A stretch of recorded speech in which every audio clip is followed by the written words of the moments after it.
સ્થાનિક સ્વરાજ્યની ચૂંટણી આ વખતે ખરેખર જોવાલાયક રહી છે, કારણ કે ત્રિપાંખીયો જંગ ક્યાંક ને ક્યાંક જામ્યો છે આ ચૂંટણીમાં. જેમાં જો વાત કરીએ તો મહાનગરપાલિકામાં કેટલું મતદાન થયું છે, જો કે ભાજપે કેટલાક એવા સેલિબ્રિટીઓને પણ ટિકિટ આપી છે.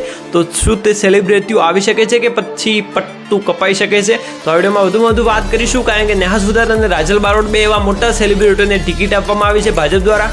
પરંતુ શું તેઓ કંઈક કરી શકે છે અથવા તો શું બંનેનું પત્તું કપાઈ શકે છે? આ વિડીયોમાં વાત કરીશું. તેમજ કેટલું મતદાન થયું છે તે વિસ્તારમાં પણ વાત કરીશું, અને સાથે વાત કરીશું કે કોણ આવી શકે છે. શું ત્રિપાંખીયો જંગ અથવા તો ભાજપ અને કોંગ્રેસ વચ્ચે રસાકસીનો ખેલ જામી શકે છે કે નહીં? ચાલો વિડીયોમાં વાત કરીએ. બાકી જો વિડીયો વધુ ગમે તો વધુ શેર કરવાનું પણ ભૂલતા નહીં. તો લેટ્સ સ્ટાર્ટ ધ વિડીયો.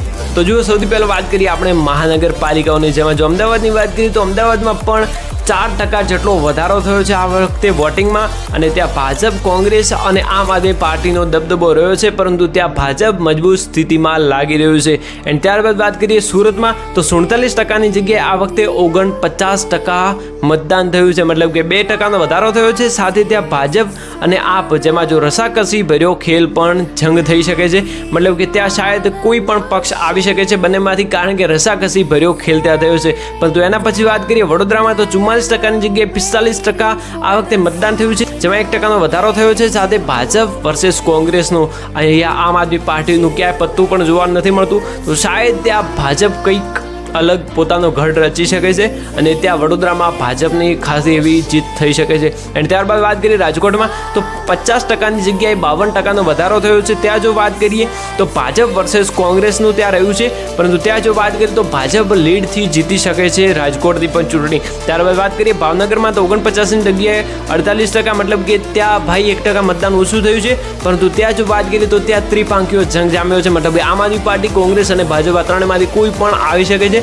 તમારું શું મંતવ્ય છે તમે કોમેન્ટ્સ કરીને જરૂર જણાવજો. અને ત્યારબાદ વાત કરીએ જૂનાગઢની, તો જૂનાગઢમાં જો આપણે વાત કરીએ તો જૂનાગઢમાં 54%ની જગ્યાએ 57%, મતલબ કે 3% જેટલું મતદાન વધુ થયું છે, અને ત્યાં ભાજપ અને કોંગ્રેસ, એમાં કોંગ્રેસ મજબૂત સ્થિતિમાં લાગી રહ્યું છે જૂનાગઢમાં. ત્યારબાદ વાત કરીએ ગાંધીનગરમાં, તો 56%ની જગ્યાએ 58% મતદાન થયું છે, અને ત્યાં પણ ભાજપ ભારે લાગી રહ્યું છે. જોકે ત્રિપાંખીયો જંગ જામ્યો હતો, પરંતુ ત્યાં ભાજપ મજબૂત સ્થિતિમાં લાગી રહ્યું છે. જોકે વાત કરીએ જામનગરની,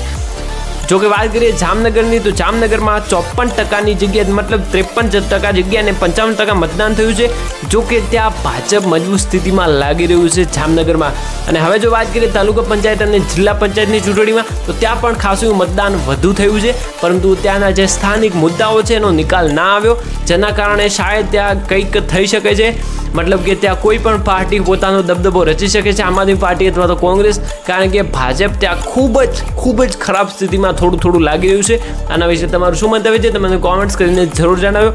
હવે જો વાત કરીએ આપણે નેહા સુથાર અને રાજલ બારોટની, સૌથી પહેલા આપણે વાત કરીએ નેહા સુથારની, તો શાયદ નેહા સુથાર ત્યાં ચૂંટાઈ પણ શકે છે, પરંતુ ત્યાં થોડો રસાકસીનો ખેલ રહ્યો છે, કારણ કે સૌથી પહેલા તો આપણે વાત કરીએ તો નેહા સુથાર સારા એવા એક્ટર પણ છે, પરંતુ બીજી બાજુ વાત કરીએ તો તેઓ છે તાલુકા પંચાયત તરીકે ઉમેદવાર તરીકે ઊભા રહ્યા હતા. અને ત્યારબાદ જો વાત કરીએ તો નેહા સુથારની જો વાત કરીએ તો ત્યાં 67% મતદાન થયું છે, મતલબ કે 4 થી 5%નો વધારો થયો છે. પરંતુ સાથે એ વાત પણ જોવાની રહેશે કે સામે પણ ઉમેદવાર કડક છે, મતલબ કે શાયદ નેહા સુથાર ત્યાં જીતી પણ શકે છે, અને શાયદ નેહા સુથારનું પત્તું પણ કપાઈ શકે છે. જો કે કાલે રિઝલ્ટ તો ઓલરેડી આવી જ જવાનું છે, પરંતુ તો પણ શાયદ ત્યાં કંઈક અલગ કરામત થઈ શકે છે. શાયદ નેહા સુથાર પણ ચૂંટાઈ શકે છે, શાયદ નેહા સુથારનું પત્તું પણ કપાઈ શકે છે. હવે ત્યારબાદ વાત કરીએ રાજલ બારોટની, તો જુઓ રાજલ બારોટ સારા એવા લોકગાયિકા છે, પરંતુ તેમની જો વાત કરીએ તો એમની સામે પણ શાંતાબેન ચાવડા ઉભા રહ્યા છે, જે કોંગ્રેસના ઉમેદવાર છે, અને અહીંયા પણ રસાકસી ભર્યો ખેલ રહ્યો છે. પરંતુ મને લાગી રહ્યું છે કે શાયદ ત્યાં રાજલ બારોટ બાજી મારી શકે છે. જો કોઈ વાત કરીએ તો 60% મતદાનની જગ્યાએ 65% મતદાન થયું છે, મતલબ કે 6% જેટલું મતદાનમાં વધારો થયો છે, અને સાફ લાગી રહ્યું છે કે ત્યાં શાયદ રાજલ બારોટ ચૂંટાઈને આવી શકે છે, મતલબ કે રાજલ બારોટનું પલડું ભારે લાગી રહ્યું છે. તમારું શું મંતવ્ય છે તમે કોમેન્ટ્સ કરીને જરૂર જણાવજો. બાકી જો અત્યાર સુધી વિડીયો જોયો તો વિડીયો તમને 110% ગમ્યો હશે તો વિડીયોને વધુમાં વધુ શેર કરવાનું પણ ભૂલતા નહીં.